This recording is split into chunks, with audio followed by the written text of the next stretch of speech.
Hey guys, আসসালামু আলাইকুম। তো কেমন আছো তোমরা? তুমি শুধুই আমার পার্ট 2 নিয়ে আসা পড়ছি, তো বেশি কথা না কয়ে শুরু করা যাক। বলে মিতু আবার একটা রহস্যময় হাসি দিয়ে চলে গেল। রাতে আম্মু আমাকে খাইয়ে দিল। ফোনটা হাতে নিয়ে দেখলাম রাত প্রায় 10টা বাজে। হঠাৎ কি জানি একটা শব্দ শুনলাম। পিছনে তাকিয়ে দেখি রিয়া লাফ দিয়ে আমার জানালা দিয়ে আসতেছে। আমি বললাম, এই কি করছিস, পড়ে যাবি তো। তখন রিয়া একটা হাসি দিয়ে আমার পাশে বসলো। এই তোর এই তোর পা দিয়ে রক্ত তো পড়ছে, দেখা তো আমাকে। তখন রিয়া বলল, দেখি আর কি করবি, অন্তরের ভিতর যে কত রক্ত ঝরে পড়ছে সেটা তো আর দেখতে পেলি না। আমি বললাম, চুপ করে এখানে বস। আমি রিয়ার পা থেকে শাড়িটা হালকা তুলতে দেখি অনেকটা কেটে গেছে। টেবিলের উপর থেকে বক্সটা এনে রিয়ার পা ভেন্ডিস করে দিলাম। আমি বললাম, কি দেখিস এভাবে? তখন রিয়া বলল, তোরে দেখি জানি না আর দেখতে পারবো কি না। তখন আমি বললাম, এখন বল এখানে কিভাবে এলি? এত লম্বা দেওয়া তারপরও চলে আসলি? তখন রিয়া বলল, এটা তো কিছু না, তোর জন্য আমি পাহাড় থেকেও লাফিয়ে আসতে পারি। তখন আমি বললাম, এ কি, তোর ঠোঁটের এসব কিসের দাগ? মনে হচ্ছে কেউ যেন তোকে আঘাত করছে। এটা বলতে রিয়া কান্না করতে লাগলো। আমি বললাম, কিরে কান্না করছিস কেন?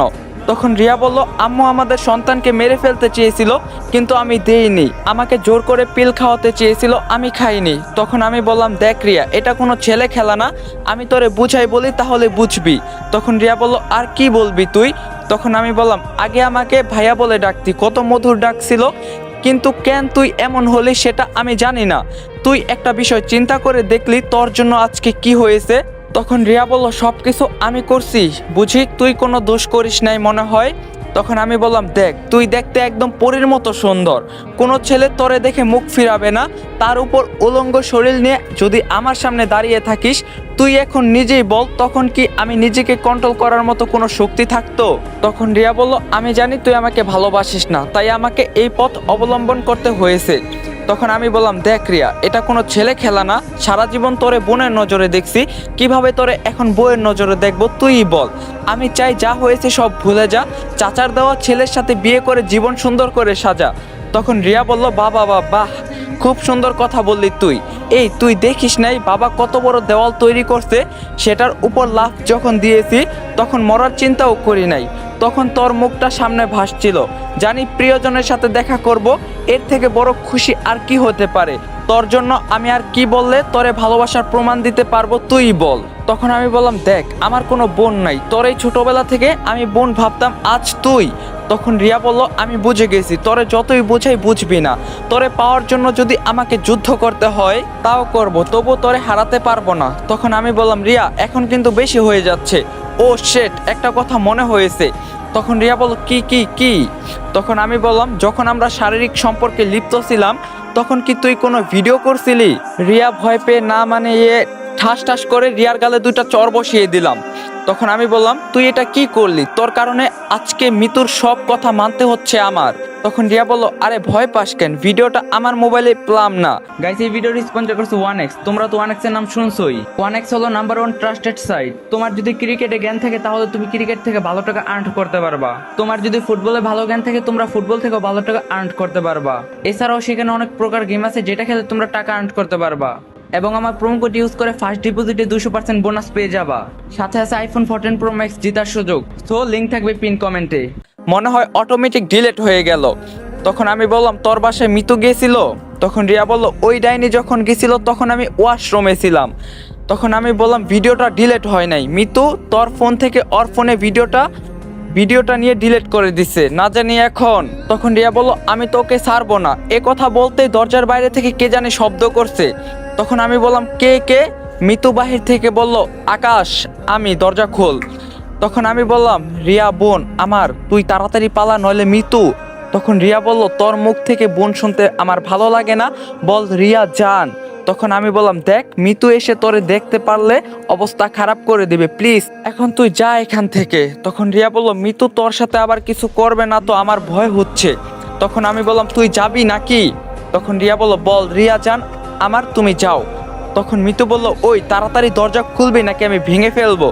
তখন রিয়া বলল, আজকে ওর একদিন কি আমার একদিন, ওকে আমি খুন করব। তখন আমি বললাম, ও তোর থেকে একটু হলেও ভালো আছে, তোর মতো কাপড় খুলে আমাকে ভালোবাসা দেখাই নাই, আর তোর বাবা আমাকে খুন করার হুমকি পর্যন্ত দিয়েছিল। তুই যদি এখন আমার পাশে থাকিস, আমার বাবা মাকে পরে তোর বাবা মেরে ফেলতে পারে। তখন রিয়া বলল, যাকে এত ভালোবাসি জান প্রাণ দিয়ে, আজকে সেই এই কথা বলল। যদি বলতাম তোরে আমি ভালোবাসি, মানতি তুই? বল মানতি? বিশ্বাস কর, এটা ছাড়া তখন আমার মাথায় কোনো উপায় ছিল না। তবে তোরে শেষ একটা কথা বলে যাই, আমি তোরে কাছে পাওয়ার জন্য যা যা করা দরকার পড়বে তাই করব। এমনকি আমার সামনে যে দাঁড়াবে তাকে খুন করতেও একটু ভাববো না। তবে আমার চেষ্টা আমি করব, আর যদি নাই পাই পেটে হাত দিয়ে বলবো এখানে তোর আর আমার সন্তান আছে, ওকে নিয়ে বাকিটা জীবন কাটিয়ে দিব। আর খুব শীঘ্রই নাকি বাবা আমার বিয়ের ব্যবস্থা করবে। তবে তার আগে আমি একটা কিছু করব, যত কিছুই হোক না কেন, তারপরও আমি শুধু তোরেই চাই, আর কিছু লাগবে না। শুধু একটা কথাই বলবো, তুমি শুধুই আমার, আর কারো হতে দিব না। রিয়া কান্না করতে করতে জানালা দিয়ে বের হয়ে গেল। আমি তাড়াতাড়ি বিছানা থেকে উঠে দরজা খুলে দিলাম। তখন মিতু বলল, এত সময় লাগে একটা দরজা খুলতে? ভিতরে কি করছিলি? বলে জানালার কাছে গিয়ে কি জানি দেখলো। ফিরে এসে মিতু আমার হাত ধরে বলল, এই তোর হাতে রক্ত কেন লাগে আছে? এই রে, ধরা না পড়লেই হয়। তখন আমি বললাম, আসলে হয়েছে কি, হাতটা কেটে গেছে। মিতু আমার চোখের দিকে তাকিয়ে বলল, তাই না? আমি বললাম, তুই আমার দিকে এভাবে আসছস কেন? মিতু কোনো কথা না বলে আমার ঠোঁট কামড়ে ধরলো। আমি ছাড়াতে চেষ্টা করছি কিন্তু পারছি না। তবে শরীরে যত শক্তি ছিল সবটা ব্যবহার করে মিতুকে দূরে ঠেলে দিয়ে হাঁপাতে লাগলাম। তখন মিতু বলল, কিরে ভালো লাগে নাই? আগে তো আমরা একসাথে কত সময় কাটাইছি। তখন আমি বললাম, তাই বলে আমার অনুমতি ছাড়া আমার সাথে এসব করবি? মিতু আমার শার্টের ভিতর হাত ঢুকিয়ে আমি টাচ করলেই দোষ না? আর যখন রিয়ার সাথে বলে আমাকে ঠেলা দিয়ে বিছানায় ফেলে দিল। আমি উঠে এক কোনায় দাঁড়িয়ে আছি চুপটি করে। তখন মিতু বলল, খেলা তো মাত্র শুরু, এখন তুই দেখবি। ঠাস করে জানালা ভাঙার শব্দ শুনলাম, মনে হয় রিয়া দাঁড়িয়ে থেকে সব শুনছে। তখন মিতু বলল, আমি যেটা আন্দাজ করছিলাম তাই হয়েছে। মিতু দৌড় দিয়ে আমাকে বিছানার উপর ফেলে গলা চেপে ধরলো। মিতু বলল, আমি তোরে কতবার বলছি না রিয়ার সাথে কথা বলবি না? তখন আমি বললাম, দেখ মিতু, রিয়া এখানে আসে নাই। তখন মিতু বলল, তুই আমাকে শেখানোর চেষ্টা করবি না, আমি ছোট বাচ্চা না যে দুধ খাই। তখন আমি বললাম, প্লিজ স্যার মিতু, আমার অনেক কষ্ট হচ্ছে, শ্বাস নিতে পারছি না। তখন মিতু বলল, আমি তো তোর কষ্টই দেখতে চাই। তখন আমি বললাম, তোর কাছে আমার ভিডিও আছে বলে আমাকে যা ইচ্ছা তাই করছিস, সুযোগে সদ্ব্যবহার করিস না রে। তখন মিতু বলল, বস এখানে, তোরে কিছু কথা বলি। তখন আমি মিতুর নিচ থেকে উঠে সাইডে বসলাম। আমি বললাম, তুই তো আমাকে ভালোবাসিস, আর আজকে তুই আমার সাথে এই ব্যবহার করছিস? তখন মিতু বলল, ভালোবাসা আর তুই? তখন আমি বললাম, আমি জানতাম না যে তুই এতটা নিচে নামতে পারিস। তখন মিতু বলল, তুই কাকে নিচু বলছিস? আমাকে একবার চিন্তা করে দেখ তো, তুই কতটা নিচুর কাজ করছিস। তবে আমার কথার অবাধ্য হলে এই ভিডিওটা কিন্তু ভাইরাল করে দিব। তখন আমি বললাম, প্লিজ প্লিজ মিতু, তোর পায়ে পড়ি, এমন করিস না।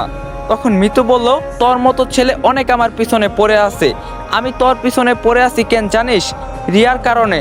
রিয়াকে আমি দেখিয়ে দিব যে আমি তোরে বিয়ে করে আমার সাথে পাঙ্গা নেওয়া আর বিয়ের পরে তোরে অনেক ভালোবাসবো। তোরে এটা কোনো ভালোবাসা তখন বুঝতে পারবি। আমি খারাপ হতে চাই নাই, তুই আমাকে খারাপ করলি। বিয়ের পর আমার বন্ধুর সাথে শারীরিক সম্পর্ক করব তোর সামনে, আমার স্বামীর সামনে। তখন তোর কেমন লাগবে রে? আমার মতো তোরে ফোনে ভিডিও দেখতে হবে না, ডাইরেক্ট দেখাবো। তবে আমার এক কথা, তোরে আমি বিয়ে করবই। আমিও দেখতে চাই রিয়া কি করে তোরে বিয়ে করে। কিরে, কথা বলছিস না কেন? তখন আমি বললাম, কি বলবো তোরে? তোর সাথে কথা বলার মতো আমার কোনো ভাষা আছে? তবে ভাষা নাই। তবে একটা বিষয় মনে রাখিস, আমারও একদিন সময় আসবে মিতু আমার কাছে এসে আমাকে জড়িয়ে ধরে। সেটা কবে বাবু? তখন আমি বললাম, সবার সময় এক থাকে না, এটা মাথায় রাখিস। তখন মিতু বলল, সেটা তো দেখাই যাবে, তবে সকালে একটা বড় ধরনের সারপ্রাইজ পাবি। এই এখন তোর বুকের মাঝে আমি ঘুমাবো। তখন আমি বললাম, আর কি করতে চাস আমার সাথে? প্লিজ আমাকে একটু একা থাকতে দে। তখন মিতু বলল, আমার বাবুটা আমি অনেক কষ্ট দিয়ে ফেলছি না, ঘুমাও এখন কেমন? আর যদি মাঝরাতে কোনো মেয়ের শরীরের প্রয়োজন পড়ে আমাকে বলবা, আমি ওই তোমার পাশের রুমে আছি নাকি এখন। তখন আমি চুপটি করে বিছানায় বসে পড়লাম। তখন মিতু বলল, মনকে শক্ত কর, সকালে তো অনেক সারপ্রাইজ আছে, সেগুলো নিতে হবে না। মিতু আমার কাছ থেকে উঠে চলে গেল। বসে বসে চিন্তা করছি, এই শুধু একটা ভিডিওর জন্য মিতু আজকে আমার সাথে এই ব্যবহার করছে। আমি তো নিজের জন্য ভয় পাই না, ভয় হয় রিয়ার জন্য। আচ্ছা, রিয়াকে কি আমি বিয়ে করব? কিন্তু ওকে তো সারা জীবন বোনের নজরে দেখতাম। যা হবার পরে দেখা যাবে, আগে আমাকে এটার একটা সমাধান করতে হবে। সকালে ঘুম থেকে উঠে দেখি খালামণি আমার মাথার কাছে বসে আছে। আমি তাড়াহুড়ো করে উঠে বসলাম। খালা বলল, আরে বাবা, এত তাড়াহুড়ো করতে হবে না। তা তোর শরীরের এখন কি অবস্থা? তখন আমি বললাম এই তো খালামণি একটু ভালো। তখন মিতু বলল আম্মু সবাই চলে আসছে, আমাদের অপেক্ষা করছে, চলো। আর আপনি তাড়াতাড়ি রেডি হয়ে নিচে আসেন আমাকে উদ্দেশ্য করে। তখন আমি বললাম খালামণি কি হয়েছে? তখন খালা বলল আমাদের ভাইদের মাঝে ঝগড়া হবে সেটা আমি মেনে নিতে পারি বল, আর আমার বাবাকে মেরেছে, আজকে দেখ আমি কি করি। তখন আমি বললাম প্লিজ খালামণি মাথা গরম করে কোনো কিছু করা উচিত নয়। চাচা আমার বাবার সমান, বাদ দাও খালা, আজকে যদি আমার বাবা আমাকে মারতো। তোর মনটা অনেক ভালো, এই জন্যই আমি তোরে অনেক ভালোবাসি, তুই তাড়াতাড়ি রেডি হয়ে নিচে আয়। খালামণি চলে যাওয়ার পর মিতু আমার কাছে এসে বলল কিরে আম্মুকে বলবো তুই যে কেমন ভালো? তখন আমি বললাম দেখ এমনি খালামণি আমাকে অনেক ভালোবাসে, তার মাঝে তুই আগুন দিস না প্লিজ। তখন মিতু বলল তাড়াতাড়ি রেডি হয়ে নিচে আয়, আমার সত্যের কথা পূরণ হতে চলছে। তখন আমি বললাম আগে আমি তোরে বউ বানানোর স্বপ্ন দেখতাম, কিন্তু তুই যে এত নীচ আমি জানতাম না। তখন মিতু বলল আমি আমার স্বার্থের জন্য সব কিছু করতে পারি, আমি তো খারাপ ছিলাম না, আমি তোর কারণে খারাপ হয়েছি, তুই আমার হক নষ্ট করছত, তুই ভাবলি কি করে আমি তোরে ছেড়ে দিব? আসি কেমন, তাড়াতাড়ি রেডি হয়ে নিচে আয় তুই। মিতু চলে যাওয়ার পর আমি উঠে ফ্রেশ হয়ে নিচে গেলাম। নিচে গিয়ে দেখি আমাদের পরিবারের সবাই আছে, আমার চাচা চাচি রিয়া সবাই আছে। তখন খালা বলল আয় বাবা আমার পাশে বস, আমি তোর জন্যই অপেক্ষা করছি। আমি গিয়ে খালামণির পাশে বসলাম। খালা বলল আগে কি হয়েছে না হয়েছে আমি এসব কিছু জানতে চাই না, এখন আমি কি বলি মনোযোগ দিয়ে শোন। তখন চাচা বলল জি আপা বলেন। জি বলেন আপা। খালাকে সবাই ভয় পায়, খালার কিন্তু পাওয়ার আছে। আমার খালু বড় ব্যবসায়ী, তিনি যে কোনো মন্ত্রীর সাথে কথা বলতে একটু সময়ও লাগে না, এই হিসাবে চাচা খালামণিকে ভয় করে। তখন খালা বলল আমার মেয়ে আর আকাশ, তোর মেয়ে আর স্বরাষ্ট্রমন্ত্রীর ছেলের আজকেই এঙ্গেজমেন্ট হবে, সব কিছুর ব্যবস্থা কর, আমি এখানেই আসি। আমি এখানে আসছি শুধু তোদের ঝামেলা মিটানোর জন্য, আর ভালোভাবে শুভ কাজটা সেরে ফেলি। খালামণির কথা শুনে আমি অবাক হয়ে গেলাম, এখন একটু একটু ভয় হতে লাগলো আমার। আগে মিতুকে নিয়ে স্বপ্ন দেখতে ভালোই লাগতো, কিন্তু মিতু যে এতটা খারাপ তা আমি জানতাম না। মানলাম আমি একটু ভুল করেছি, তাই বলে ও আমাকে নিয়ে এভাবে গেম খেলবে? মিতুর দিকে তাকিয়ে দেখি ঠোঁটে হাসি। আমি ভালো করেই বুঝতে পারছি এই সব কিছুর পিছনে মিতুর হাত আছে, যাতে রিয়া কিছু করতে না পারে। এজন্যই মিতু এই গেমটা খেললো। রিয়া তো কান্না করার মতো অবস্থা আমি বুঝতে পারছি, যদি দরকার হয় আমি রাস্তার কোনো মেয়েকে বিয়ে করতে পারবো, কিন্তু মিতুর উপর এখন আমার আর বিশ্বাস হয় না। মিতু আমার ভালোবাসা নিয়ে খেলা করছে, কিন্তু রিয়াকে আমি বিয়ে করতাম, মাগার বিবেক মানে না, যাকে এতদিন বোন হিসাবে দেখছি তাকে কিভাবে বিয়ে করা যায়। মিতু একটু অপেক্ষা কর, আমিও তোর সাথে গেম খেলবো, চিন্তা করিস না, আমাকে ফাঁসিয়ে যাবি কই, শুধু ভিডিওটা তোর কাছে আছে বলে কিছুই করতে পারছি না। তখন রিয়া বলল খালামণি এত তাড়াতাড়ি কি ঠিক? তখন খালা বলল এই শিখাইছি তোমাকে আমি, বড়দের মুখে মুখে কথা বলতে কে বলছে? তখন রিয়া সরি বলে মাথা নিচু করে ফেললো। চাচা চাচি সবাই চলে গেল। বাবা বলল তাহলে আমাকে একটু মার্কেটে যেতে হবে। তখন খালা বলল সবাই চল, তাড়াতাড়ি আসতে হবে। আমি বললাম খালামণি আমার ভালো লাগছে না, আমি প্লিজ বাড়িতে থাকি। তখন খালা বলল ইস কি সুন্দর, আমার ছেলেটা মেরে কি করছে, আচ্ছা বাবা তুমি থাক, আমি যাব আর আসবো। তখন মিতু বলল আম্মু আমিও তাহলে থাকি যদি ওর কিছু লাগে। তখন খালা বলল থাক, তোর বুদ্ধি আছে, জামাইয়ের খেয়াল রাখা আগে থেকেই শিখিয়ে রাখা ভালো। সবাই চলে গেল। আমি সোফায় গিয়ে বসলাম। মিতু আমার পাশে বসে বলল খেলা তো মাত্র শুরু, এভাবে ভেঙে পড়িস না, পরে তো সহ্য করতেই পারবি না।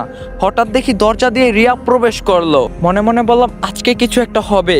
রিয়া বলল মিতু আপু ভালো আছেন? মিতু বসা থেকে উঠে গিয়ে রিয়ার চুল ধরে বলল তুই এখানে কেন এলি? রিয়া বলল ছাড় বলছি, ভালো হবে না। তখন মিতু বলল কি করবি তুই, কি করবি? রিয়াও মিতুর চুলের মুঠি ধরে ফেললো। এসব দেখে আমি জোরে একটা চিৎকার দিয়ে বললাম এক কাজ কর, আমার জন্যই তো যত সব সমস্যা, আমাকে মেরে ফেল, তাহলেই তোদের শান্তি। তখন রিয়া বলল শুধু তোর কাছে ভিডিওটা আছে বলে কিছু বলছি না, কিছু করছি না, নইলে তোর শরীরে আগুন লাগিয়ে দিতাম। একটা কথা বলতে এসেছি শোন, আমিও দেখতে চাই তুই আকাশকে কিভাবে বিয়ে করবি। ও যদি আমার না হয় সারা বিশ্বের কারো হতে দিব না, দরকার হলে তোরে টুকরো টুকরো করে নদীতে ভাসিয়ে দিব, মনে রাখিস। আমার সাথে খেলা খেলছিস না, আমিও দেখে নেব। আর তুই আকাশের উপর যেই অত্যাচার করতাছস না, সব কয়টার হিসাব নিব আমি। ও তো কিছু বলতে পারে না, কারণ একটা ভিডিওর জন্য ছাড়বো না মিতু, মনে রাখিস। ওপেন চ্যালেঞ্জ করে গেলাম আমি তোরে, আকাশ শুধু আমার, যদি পারিস তোর করে দেখা। Good bye guys, waiting for next part. Video like target 3 K, comment target 500। চ্যানেলে যদি নতুন হয়ে থাকেন অবশ্যই চ্যানেলটা সাবস্ক্রাইব করবেন। তো দেখা হইব পার্ট 3-তে। সবাই ভালো থাকেন, সুস্থ থাকেন, আর যারা টিকটক থেকে আইছেন সবাই থ্যাংক ইউ। আল্লাহ হাফেজ।